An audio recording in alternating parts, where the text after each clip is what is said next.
Hello friends, मैं हूं सुरेश कुमार शर्मा और फिर से बहुत बहुत स्वागत करता हूं आपका अपने चैनल पर। यदि आपके बैंक में कोई सेविंग अकाउंट है तो ये वीडियो आपके लिए बहुत ज़्यादा महत्वपूर्ण है। यदि आपका बैंक में खाता नहीं भी है तब भी ये वीडियो आपके लिए काफ़ी ज़्यादा महत्वपूर्ण है, क्योंकि 1 तारीख से नए नियमों में बदलाव होने जा रहा है, जिसके बाद हर एक आम आदमी की जेब पर इसका सीधा असर पड़ने वाला है।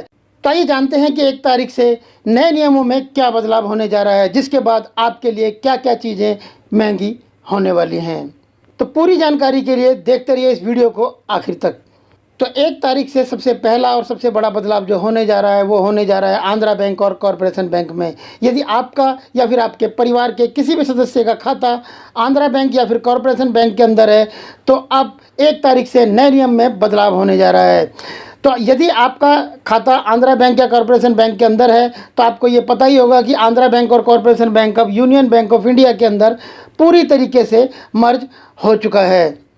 इसलिए यदि आप आंध्रा बैंक या कॉरपोरेशन बैंक की चेकबुक का इस्तेमाल करते थे तो आपके पास 30 जून 2021 तक का समय है, क्योंकि 30 जून 2021 तक ही आपकी जो पुरानी चेकबुक है आंध्रा बैंक और कॉरपोरेशन बैंक की वो मान्य रहेंगी। इसका मतलब ये हुआ कि 1 जुलाई 2021 के बाद आपकी पुरानी वाली आंध्रा बैंक और कॉरपोरेशन बैंक के चेक और चेकबुक काम नहीं करेंगी। आपको ये भी ध्यान रखना होगा कि यदि आपने 30 जून 2021 से पहले किसी को आंध्रा बैंक का पुराना चेक या कॉरपोरेशन बैंक का पुराना चेक काट कर दिया है तो आपको उस चेक को चेंज कराना होगा, क्योंकि 1 जुलाई 2021 के बाद वो चेक एक्सेप्ट नहीं किया जाएगा। तो आपके पास 30 जून तक का समय है, आप जाकर अपनी यूनियन बैंक ऑफ इंडिया की नई चेकबुक इशू करवा लें। साथ ही आपको ये भी याद दिला दें कि आंध्रा बैंक और कॉरपोरेशन बैंक को 1 अप्रैल 2020 के बाद से यूनियन बैंक ऑफ इंडिया के साथ में जोड़ दिया गया है। तो उसके बाद अब आपका जो पुराने वाले आंध्रा बैंक और कॉरपोरेशन बैंक के IFSC कोड थे वो भी वर्क नहीं करेंगे। आपको यूनियन बैंक ऑफ इंडिया का नया IFSC कोड लेना होगा।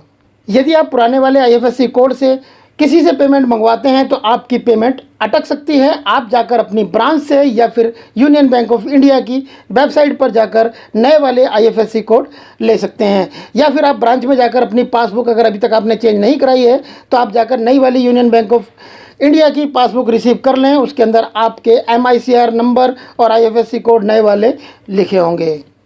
अब बात करते हैं 1 तारीख के बाद होने वाले दूसरे बड़े बदलाव की, और ये बड़ा बदलाव होने जा रहा है देश के सबसे बड़े बैंक यानी कि स्टेट बैंक ऑफ इंडिया के अंदर।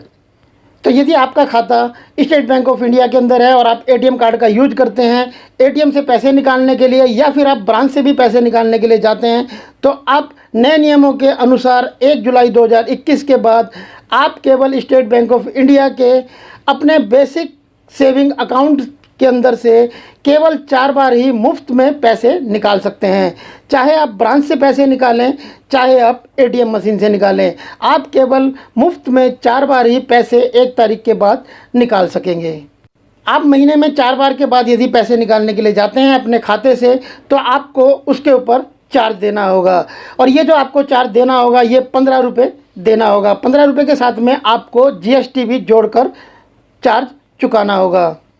आइए अब बात करते हैं तीसरे बड़े बदलाव की, जो कि 1 तारीख के बाद होने जा रहा है। और ये जो बड़ा बदलाव होने जा रहा है ये बेसिक सेविंग अकाउंट धारकों के जो 10 पन्नों वाली चेकबुक होती है उसको लेकर होने जा रहा है। तो जैसा कि आप अच्छे से जानते ही होंगे, यदि आप चेकबुक का इस्तेमाल करते हैं तो अभी तक अगर आपके पास बेसिक सेविंग अकाउंट था और आप चेकबुक का इस्तेमाल करते थे तो 10 पन्नों की जो चेकबुक होती थी वो आपको मुफ्त में मिलती थी, लेकिन अब आपको मुफ्त में चेकबुक नहीं मिलेगी। अब बैंक आपसे इसके लिए अच्छा खासा चार्ज वसूल करेगा।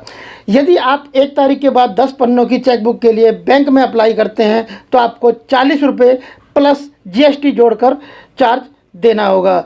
वहीं यदि आप 25 पन्नों की चेकबुक के लिए अप्लाई करते हैं, 25 पन्नों की चेकबुक लेते हैं तो आपको 75 रुपये प्लस GST चार्ज चुकाना होगा। अगर आप इमरजेंसी में चेकबुक लेना चाहते हैं तो आपको बैंक को इसके लिए 50 रुपये प्लस GST चार्ज चुकाना होगा। आपको यहाँ पर यह भी बता दें कि जो वरिष्ठ नागरिक होते हैं इन पर इन बदलावों का किसी भी तरीके का कोई भी असर नहीं पड़ेगा। और साथ ही यदि वरिष्ठ नागरिक अपनी होम ब्रांच से पैसे निकालने के लिए जाते हैं तब भी उन्हें इसके ऊपर किसी भी तरीके का चार्ज नहीं देना होगा। आइए अब बात करते हैं 1 तारीख से होने वाले चौथे बड़े बदलाव की। और ये बदलाव होने जा रहा है कैनरा बैंक के अंदर। कैनरा बैंक 1 जुलाई के बाद से सिंडिकेट बैंक के IFSC कोड में बदलाव करने जा रहा है। इसी IFSC कोड के बदलाव को लेकर सिंडिकेट बैंक ने अपने सारे कस्टमर्स को कहा है कि वो अपने IFSC कोड को अपडेट करवा ले।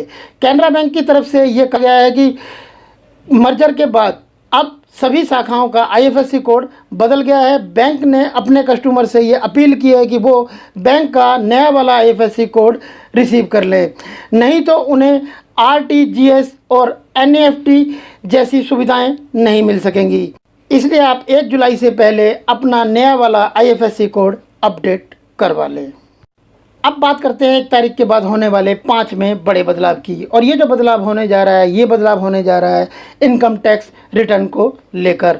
अगर आपने अभी तक इनकम टैक्स रिटर्न फाइल नहीं किया है और आप इनकम टैक्स फाइल करते हैं तो आप जितनी जल्दी हो सके उतनी जल्दी जाकर अपना इनकम टैक्स रिटर्न फाइल कर दीजिए।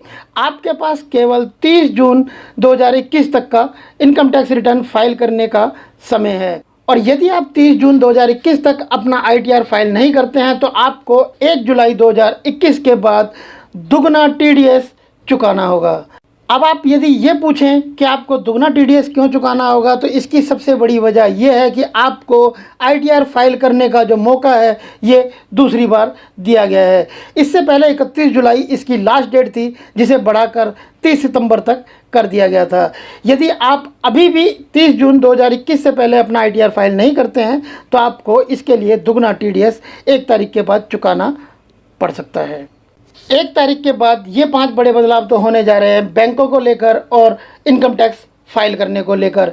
लेकिन एक जो सबसे बड़ा छठा बदलाव होने जा रहा है वो आपके घरेलू रसोई गैस को लेकर होने जा रहा है। और ये बदलाव होने जा रहा है आपके घर में लगे हुए LPG गैस सिलेंडर के प्राइस को लेकर। क्योंकि हर महीने की 1 तारीख को तेल कंपनियां अपने LPG गैस सिलेंडर के जो प्राइस होते हैं उनको तय करती है, यानी कि उनके अंदर कुछ बदलाव करती है।